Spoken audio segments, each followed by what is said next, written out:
తెలంగాణ రాజధాని కిటకిటలాడిపోతుంది. జనసాంద్రత విషయంలో దేశ రాజధాని ఢిల్లీని సైతం మించిపోయింది.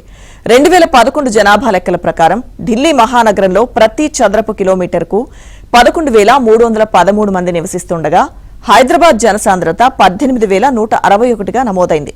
అంటే భాగ్యనగరంలో ప్రతి చదరపు కిలోమీటర్ పరిధిలో 18,000 మందికి పైగా నివసిస్తున్నట్టు.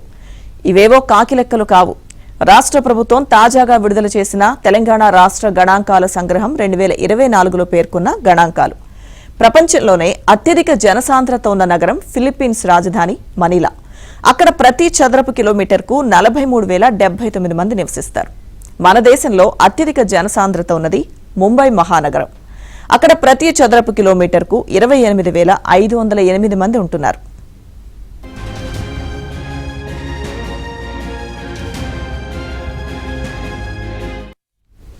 ఒకవైపు హైదరాబాద్ జనసాంద్రత పెరుగుతుండగా బీహార్, పశ్చిమ బెంగాల్ వంటి రాష్ట్రాలతో పోలిస్తే తెలంగాణలో మాత్రం జనసాంద్రత చాలా తక్కువగా ఉండడం గమనార్హం.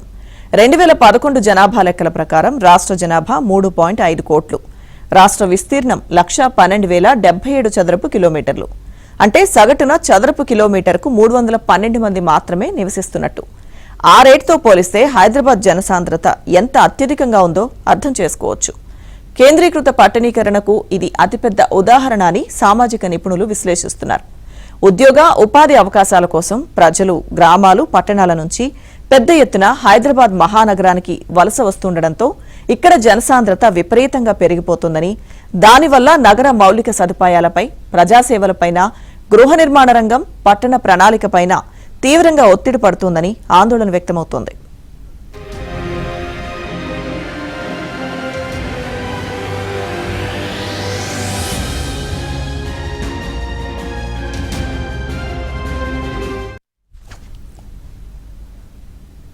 దేశ జనాభాలో తెలంగాణ జనాభా వాటా 2011తో పోలిస్తే 2031 నాటికి 0.23% పాయింట్ల మేర తగ్గనున్నట్లు ఈ నివేదిక అంచనా వేసింది.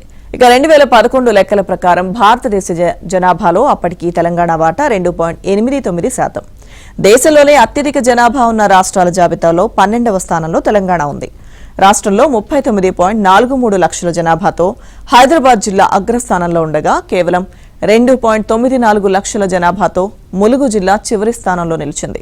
కేంద్ర ఆరోగ్య, కుటుంబ సంక్షేమ శాఖ పరిధిలోని నేషనల్ కమిషన్ ఫర్ పాపులేషన్ అంచనాల ప్రకారం 2021 నాటికి రాష్ట్ర జనాభా 3.77 కోట్లకు, తెలంగాణ వాటా 2.77 చేరింది. 2031 నాటికి అది 3.92 కోట్లకు చేరుతుందని అంచనా.